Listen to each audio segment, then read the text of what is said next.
Proper USC of crimping tool. Place terminal in a small crimp nest first to secure terminal to the wire. Place terminal wire inside terminal prongs. Line up the larger seal prongs with the seal, then squeeze. Crimp on the wire is complete. Place terminal prongs that are around the seal in the next largest crimp nest on the tool, then squeeze. Crimp on the seal is complete. Place terminal prongs in correctly sized crimp nest on the tool. Place wire and seal inside terminal prongs.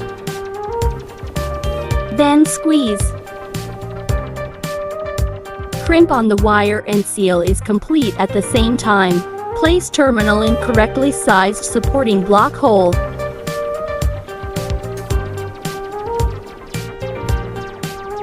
Place wire and seal inside the terminal prongs.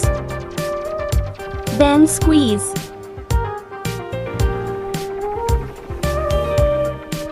Crimp on the wire and seal is complete at the same time. Thanks for watching.